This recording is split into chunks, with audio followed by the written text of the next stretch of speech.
Hello guys, my name is पान और आज का अपना टॉपिक है rectus sheath. So before I start the topic मैं बता दूं, rectus sheath as a short note बहुत ज़्यादा इंपॉर्टेंट टॉपिक है और बहुत बारी एग्जाम में सीधा क्वेश्चन पूछता है कि right a short note on rectus sheath. तो अपन बिना किसी टाइम वेस्ट के अपना आज का टॉपिक से स्टार्ट करते हैं, रेक्टस शीथ।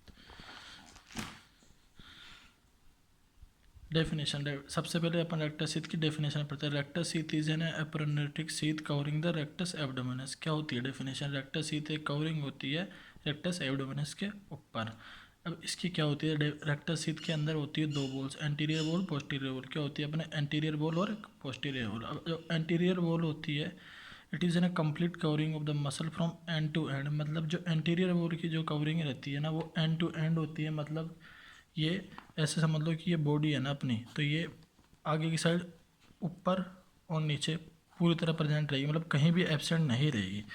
और जो अपने जो पोस्टीरियर बोल रहती है, it is in incomplete being deficient about the costal margin and below the arcuate line. मतलब ये कई जगह, मतलब जो आर्क्यूएट लाइन पे या कोस्टल मार्जिन पे, वहाँ पे एब्सेंट रहती है। मतलब ये जैसे अपनी एंटीरियर बोल एंड टू एंड प्रेजेंट रहती है, वैसे प्रेजेंट नहीं रहती है, एंड कहीं ना कहीं पे एब्सेंट रहती है। कहाँ मिस रहती है? या तो कोस्टल मार्जिन पे रहेगी या आर्क्यूएट लाइन पे मिस रहेगी।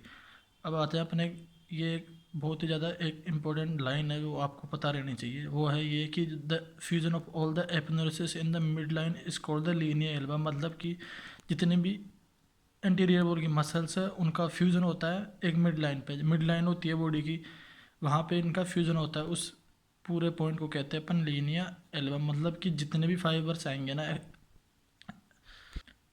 जितने भी फाइबर्स आते हैं ना अपने एंटीरियर एब्डोमिनल वॉल की मसल्स के, जैसे external oblique, internal oblique, transverse abdominis, उनके जितने भी फाइबर्स आके मिड लाइन पे मिलते हैं, तो उनको पूरे की फाइबर्स को मिला के अपन एक शीत बनती है, उसको बोलते हैं अपने लीनिया एल्बा। अब अपन देख लेते हैं फॉर्मेशन, मतलब रेक्टस शीथ का फॉर्मेशन कैसे होता है। तो इसका फॉर्मेशन अपने तीन तरीके से होता है। अबाउ द कोस्टल मार्जिन, दूसरा होता है between the costal margin and arcuate line, और तीसरा होता है अपने बिलो द आर्क्यूएट लाइन। कौन कौन सा होता है? पहला अबाउ द कोस्टल मार्जिन, दूसरा हो गया between the costal margin and arcuate line, तीसरा हो गया अपने between below the arcuate line. तो अपन चालू करते हैं पहला formation about the costal margin. About the costal margin हो जाएगा ये anterior wall. Anterior wall external oblique muscles के एपनेरोसिस से होती है। मतलब होता ये है कि ये तीनों फॉर्मेशन में एक तरफ एंटीरियर वॉल रहेगी, एक इसकी पीछे वाली पोस्टीरियर वॉल रहेगी। तो अपना जो पहला टॉपिक है कोस्टल मार्जिन, उसकी जो एंटीरियर वॉल होती है वो बनी हुई थी एक्सटर्नल ओब्लिक मसल के एपनेरोसिस से, और जो पोस्टीरियर वॉल रहती है वो डेफिशिएंट रहती है इसमें, किसमें? कोस्टल मार्जिन पे। तो जैसे मैंने आपको बोला था कि जो एंटीरियर वॉल रहती है वो तो एंड टू एंड प्रेजेंट रहती है, पर जो पोस्टीरियर वॉल रहती है वो डेफिशिएंट रहती है। तो अपन कोस्टल मार्जिन पे ये एब्सेंट रहती है। क्या रहती है? Posterior wall of rectus sheath पे at the level of costal margin it is absent. Below the coastal margin and arcuate line, anterior wall, external oblique aponeurosis and the anterior lamina of the aponeurosis of internal oblique। मतलब कि इसकी जो anterior wall रहती है, किसकी anterior wall? मतलब ये coastal margin और आर्क्यूएट लाइन के बीच में जो एंटीरियर वॉल होती है वो प्रेजेंट रहती है एक्सटर्नल ओब्लिक मसल के एपोनेरोसिस और इंटरनल ओब्लिक मसल्स के एपोनेरोसिस से। और जो पोस्टीरियर वॉल रहती है, the posterior lamina of the aponeurosis of internal oblique and aponeurosis of transversus abdominis. मतलब हुआ ये कि जो एंटीरियर वॉल रहेगी वो तो मिलके बनेगी external oblique plus internal oblique के मसल्स के फाइबर से, और जो पोस्टीरियर वॉल रहेगी वो मिलेगी इंटरनल ओब्लिक के प्लस ट्रांसवर्स एब्डोमिनस मसल्स के फाइबर से। ठीक है, अब अपन आ जाते हैं तीसरे पे, बिलो द आर्क्यूएट लाइन। तीसरा क्या अपना? Below the arcuate line, anterior wall, the aponeurosis of all the three flat muscles of the abdomen, the aponeurosis of the transverse internal oblique muscles are fuse but the external oblique aponeurosis remain separate. मतलब होता ये है कि जो जितने भी anterior abdominal walls की muscle है वो आर्क्यूएट लाइन पे एंटीरियर वॉल बनाती है। मतलब जो आर्क्यूएट लाइन है वहाँ पे एंटीरियर वॉल बनाएगी तीनों जो एंटीरियर एब्डोमिनल वॉल की जितनी भी मसल्स है, मतलब एक्सटर्नल ओब्लिक, इंटरनल और ट्रांसफर एब्डोमिनल, तीनों तो एंटीरियर वॉल बनाती है। और पोस्टीरियर वॉल बनाती है इसकी, मतलब पोस्टीरियर वॉल तो होती है इसमें deficient. The rectus muscle on the fascia, और या तो और जो इसकी पोस्टीरियर वॉल बनाएगी वो बनाएगी अपने फेशिया ट्रांसवर्सलिस। मतलब कि जो आर्क्यूएट लाइन पे पोस्टीरियर वॉल रहती है वो कोई मसल नहीं बनाती, फेशिया बनाता है। कौन सा फेशिया? ट्रांसवर्सलिस फेशिया, जो फेशिया प्रेजेंट रहता है अपने, वो बनाता है पोस्टीरियर वॉल। तो मैं अब आपको फॉर्मेशन एक डायग्राम के थ्रू समझा देता हूँ, वो आपको अब बहुत ही अच्छे से क्लियर हो जाएगा कि कहाँ से कैसे समझते हैं। अब जैसे अपना पहला क्या था, about the costal margin. About the costal margin तो मान लो ये आपकी रेक्टस एब्डोमिनस है। मैंने बोला ही था कि रेक्टस शीथ क्या है, रेक्टस एब्डोमिनस के आगे की कवरिंग को अपन कहते हैं, क्या कहते हैं, रेक्टस शीथ। तो जो आपको ये रेड कलर में दिख रहा है वो तो आपकी रेक्टस ट्रांसवर्स एब्डोमिनस हो गई, ये वाली, ठीक है। और ये अपने रेक्टस, ये एक्सटर्नल ओब्लिक मसल्स के फाइबर्स आए और इसके आगे आते ही अपने कन्वर्ट हो गए anterior wall of the rectus sheath में। तो ये अपने एक्सटर्नल ओब्लिक मसल्स के फाइबर्स आए, जुड़े कहाँ पे जाके, जिफॉइड प्रोसेस पे। जिफॉइड प्रोसेस आपके स्टर्नम के जस्ट नीचे रहता है, मतलब स्टर्नम जहाँ पे एंड होगी वहाँ पे जिफॉइड प्रोसेस कहते हैं।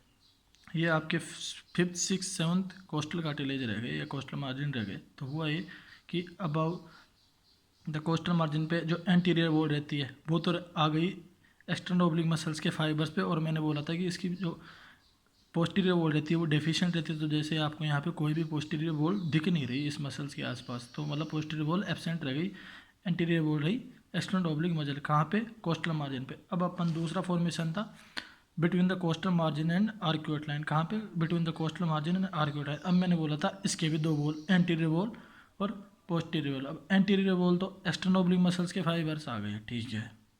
अब आइए अपने इंटरनल ओब्लिक। अब इंटरनल ओब्लिक क्या होती है, स्प्लिट हो जाती है दो पार्ट्स में। तो एक जो पार्ट रहेगा वो तो चल जाएगा एंटीरियर वॉल की तरफ, और दूसरा पार्ट आ जाएगा पोस्टीरियर वॉल की तरफ। मतलब ये रेक्टस एब्डोमिनस मसल है, तो यहाँ पे एंटीरियर वॉल तो एक्सटर्नल ओब्लिक तो बनाएगी ही बनाएगी, पर जो इंटरनल ओब्लिक मसल्स के फाइबर्स है वो यहाँ आके क्या है, स्प्लिट हो जाते हैं दो पार्ट्स में। तो आगे वाले पार्ट्स जो स्प्लिट हुआ वो तो आगे एंटीरियर एब्डोमिनल वॉल पे चल जाएगा, और जो पीछे वाला बचा वो पोस्टीरियर एब्डोमिनल वॉल पे चल जाएगा। और बची तीसरी क्या, ट्रांसवर्स एब्डोमिनस मसल, वो पोस्टीरियर वॉल बना देती है। और फिर ये लास्ट में बचता है ट्रांसवर्सलिस फेसिया, वो भी पोस्टीरियर वॉल बनाता है। अब तीसरा बच जाता है अपने between the below the arcuate line. क्या, below the arcuate line. Below the arcuate line में होता क्या है, एक्सटर्नल ओब्लिक एंटीरियर वॉल बना ली, इंटरनल ओब्लिक जो आपको रेड कलर में दिख रही है वो भी एंटीरियर वॉल बनाएगी, इंटरनल ओब्लिक एंटीरियर वॉल बना ही लिया। ट्रांसवर्स एब्डोमिनस जो ब्लैक कलर में दिख रहा है ये आपको, ये वो भी एंटीरियर वॉल बनाएगी। मतलब पोस्टीरियर वॉल डेफिशिएंट कह सकते हैं एज ए मसल, मतलब मसल कोई सी भी मसल पोस्टीरियर वॉल नहीं बनाती, पोस्टीरियर वॉल बनाता है इसका सिर्फ फेसिया ट्रांसवर्सलिस। क्या बनाता है, फेसिया ट्रांसवर्सलिस। अब अपन आ जाते हैं इसके कंटेंट पे। कंटेंट में मसल, आर्टरीज, वेन्स और नर्व्स आती है। मसल्स में पहली मसल है the rectus abdominis is a chief and largest content है। मतलब क्या है, मसल कौन सी है, रेक्टस एब्डोमिनस, इसका चीफ और लार्जेस्ट कंटेंट है। दूसरा आर्टरी, सुपीरियर एपिगेस्ट्रिक आर्टरी और inferior epigastric artery. Superior epigastric artery रहती है इसका कंटेंट, दूसरा रहता है inferior epigastric artery. Superior epigastric artery enters the sheath by passing between the costal margin and xiphoid origin of the diaphragm. और जो inferior epigastric रहती है enter through the sheath by passing in the front of arcuate line. Veins में superior epigastric venae comitantes और inferior epigastric venae comitantes. और अपना last है अपना नर्व्स, लोअर 6 थोरासिक नर्व्स। क्या क्या, lower 6 thoracic nerves including lower 5 intercostal nerves and सब coastal nerve. मतलब कि लोअर 6 थोरासिक नर्व्स के अंदर क्या क्या आ गया, 5 इंटरकोस्टल नर्व्स प्लस सब कोस्टल नर्व भी आ गई। फंक्शंस में आपका इसका मेजर फंक्शन है, एक तो it maintain the strength of the anterior abdominal. मतलब क्या है इसका फंक्शन, मेन ये है जो स्ट्रेंथ रहती है ना एंटीरियर एब्डोमिनल की वो अपने ये मेंटेन करता है। तो इसी के साथ अपना टॉपिक खत्म हुआ, rectus sheath. Thank you. Channel को सब्सक्राइब नहीं करा तो चैनल को सब्सक्राइब कर दीजिए। Thank you.